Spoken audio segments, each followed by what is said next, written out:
The cub clung to the man's leg as if its tiny heartbeat was pleading through his skin. That was the moment everything changed. What was supposed to be a simple patrol across the dry African reserve turned into a desperate cry for help from a creature that should have feared humans.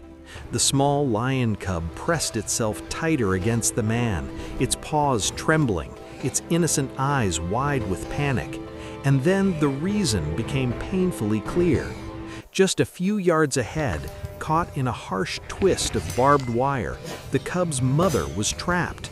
A full-grown lioness, strong, graceful, and built for survival, now stood helpless and wounded. Her powerful body was stuck between the razor-sharp wires, each breath heavier than the last. She didn't roar, she didn't snarl. She only released strained, exhausted breaths that carried the weight of her suffering. The cub let out a soft, broken cry, more human than animal, begging not for safety, but for someone to save its mother. The man felt his heart pound, not from fear of the lioness, but from the fear of arriving too late. The heat of the desert wrapped around him, but a cold tension tightened in his chest. One wrong motion could cause the lioness more pain or provoke a dangerous reaction, yet leaving was unthinkable. The helpless pleading in the cub's eyes anchored him. Rescue team, He grabbed his respond. radio, his voice I need unsteady. cutters and medical Rescue team, gear. respond. Urgent. I need cutters and medical gear. Urgent. While waiting, he inched closer to the fence. The lioness stared at him, ferocious, protective, but pleading in a way only a mother can. Her strength was breaking, but her will to protect her cub was not. When help arrived, every movement was slow, calm, and deliberate.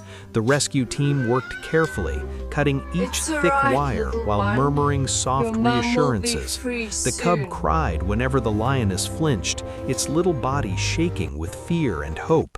Finally, after what felt like an eternity, the last wire snapped free. The lioness staggered back, wounded but alive.